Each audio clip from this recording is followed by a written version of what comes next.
नमस्कार सबाइके welcome to my channel. आज আমি আবারও নিয়ে এসেছি নতুন একটি রেসিপি শীতের সব সবজি দিয়ে। আজকে আমি একটা নিরামিষ পকোড়া তৈরি করব, ভেজ পকোড়া। দারুণ একটা সুস্বাদু রেসিপি। তো চলুন আজকের রেসিপিটি শুরু করা যাক। তো আমি এখানে শীতের সব ধরনের সবজি নিয়ে নিয়েছি। এইভাবে ছোট ছোট করে আমি ফুলকপি কেটে নিয়েছি, বেগুন আমি এইভাবে ছোট ছোট করে কেটে নিয়েছি, বাঁধাকপি আমি কুচি করে নিয়েছি, ক্যাপসিকাম আমি এইভাবে কুচি কুচি করে কেটে নিয়েছি, আমি আলু গ্রেট করে নিয়েছি, মূলো গ্রেট করে নিয়েছি, আমি কাঁচা লঙ্কা কুচি করে নিয়েছি আর গাজর গ্রেট করে নিয়েছি। আর আজকে আমি এই পকোড়াটা আমি বেসন দিয়ে করব না, আমি সেই ক্ষেত্রে আমি এইভাবে বুটের ডাল আমি ভিজিয়ে রেখেছিলাম। তো ডাল আমার ভিজে গেছে। এবার আমি ডালগুলোকে আমি মিক্সিতে পেস্ট করে নেব। আজকে আমি বেসনের জায়গায় এই ডাল বাটা দিয়ে আমি পকোড়াটা তৈরি করব। তবে আপনারা চাইলে বেসন দিয়ে করতে পারেন, কিন্তু এইভাবে ডাল বাটা দিয়ে করে দেখবেন, পকোড়া খেতে বেশি সুস্বাদু হয়। তো এবার আমি সব ভেজিটেবলসগুলো আমি এইভাবে করে একটা বাটিতে নিয়ে নেব এক এক করে। তো আমি এটা নিরামিষ পকোড়া তৈরি করছি বলে আমি এখানে পেঁয়াজ দিইনি। তো আপনারা চাইলে অবশ্যই পেঁয়াজ দিতে পারেন। আমি এটা সম্পূর্ণ নিরামিষ পকোড়া তৈরি করব। ধনেপাতা কুচো দিতে পারেন। ধনেপাতা কুচোটা আমি দেইনি কারণ আমার কাছে ছিল না, তাই। তো আপনারা পেঁয়াজ কুচি, ধনেপাতা কুচি দিতে পারেন। আর আপনারা, আমি বুটের ডাল বেটে নিয়েছি, আপনারা চাইলে এই ক্ষেত্রে মসুরির ডালও বেটে নিতে পারেন। আমি বললাম আমি নিরামিষ পকোড়া তৈরি করব, তাই আমি বুটের ডাল আমি বেটে নিয়েছি।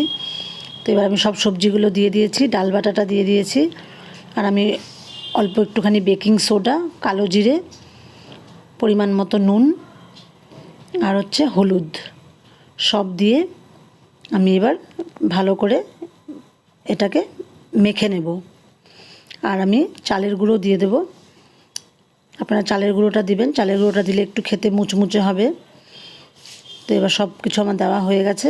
এবার আমি ভালো করে সবগুলোকে মিক্স করে মেখে নেব।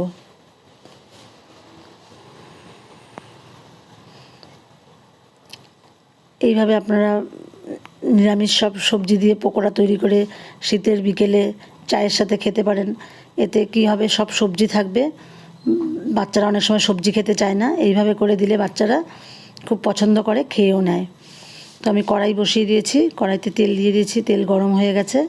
এবার আমি ছোট ছোট পকোড়ার মতন তেলে ছেড়ে দিয়ে ভেজে নেব।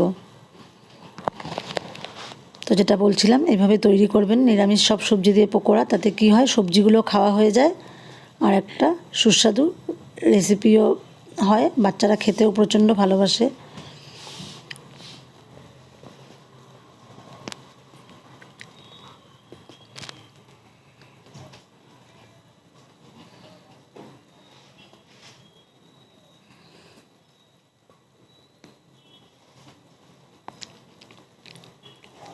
আমি এবার গ্যাসের আঁচটা কমিয়ে দেব, মিডিয়াম রেখে দেব। মিডিয়াম রেখে সব পকোড়াগুলোকে আমি ভেজে নেব। আঁচটা বেশি বাড়িয়ে দিলে চুলোর পকোড়াগুলো উপর থেকে বেশি লাল হয়ে যাবে, পুড়ে যাবে, কিন্তু ভিতরে কাঁচা থেকে যাবে। তাই এই ক্ষেত্রে মিডিয়াম করে চুলোর আঁচ, তারপরে আপনারা পকোড়াগুলোকে ভাজবেন। আমি এইভাবে সবগুলোকে উল্টে পাল্টে দিয়েছি।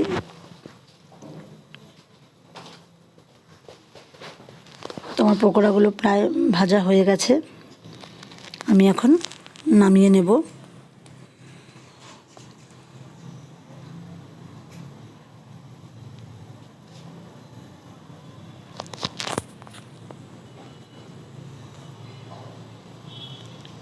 সব পকোড়াগুলোকে নামানো হয়ে গেছে, বাকি পকোড়াগুলোকে আমি সেম এই একইভাবে ভেজে নেব। তো হয়ে গেছে, আমি সার্ভ করে দিয়েছি। তো আপনারা এইভাবে অবশ্যই তৈরি করে খাবেন। এই রেসিপিটি যদি আপনাদের ভালো লাগে, আপনারা অবশ্যই লাইক শেয়ার করবেন। আর চ্যানেলটি সাবস্ক্রাইব না করলে সাবস্ক্রাইব করে দেবেন। দেখুন পকোড়াটা কতটা সফট হয়েছে আর মুচমুচেও হয়েছে। তো ভিডিওটি সম্পূর্ণ দেখার জন্য আপনাদের সবাইকে ধন্যবাদ।